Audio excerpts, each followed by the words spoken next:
Now watch what happens as the Lord transitions from a more general to a very specific audience in verse 14 and 15. And by the way, to me, this is the embodiment of Edward Partridge being without guile. Because quite frankly, brothers and sisters, this is not an easy thing. To be sitting there, knowing that you've had a serious disagreement, a serious contention with Joseph over the very things that are being discussed here, and then to sit there and have Joseph speaking directly for the Lord, and here comes your name now. And your name is going to be put in this book of Revelations that's going to go to the whole world. This is a man without guile who didn't let his pride or worldly ambitions get in the way. I love Edward Partridge for this. Listen to what the Lord tells him, verse 14.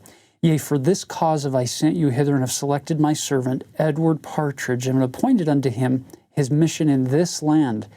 But if he repent not of his sins, which are unbelief and blindness of heart, let him take heed lest he fall.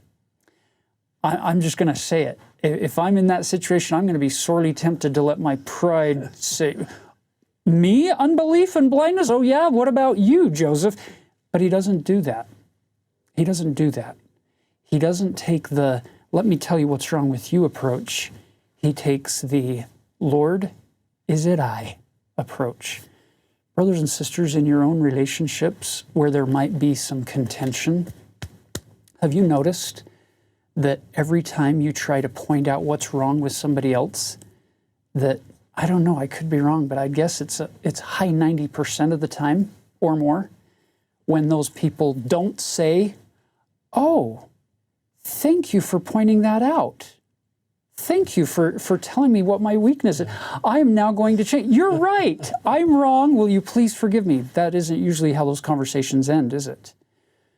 But when you can take some time, go to the Lord and say, Lord, is it I? Because I can't control what you do. I can't control how you use your agency, but I can control how I use mine in those relationships.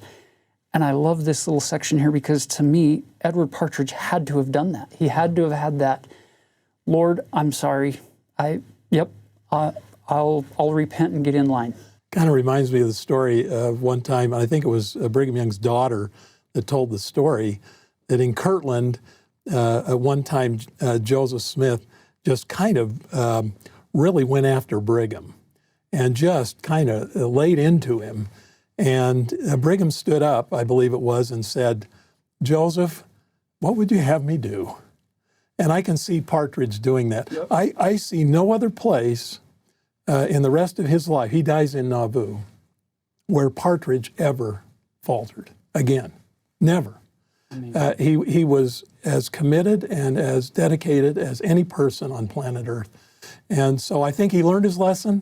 He quickly said, okay, I'm going to catch the vision you have for this, and I'll move forward. And as I indicated earlier, he stays down there, and his life is completely devoted to building Zion in Missouri, all the way through. And when the saints are leaving, he's Missouri in 1838-39, he's trying to wrap things up. He's the first on the scene, and he's the last to go.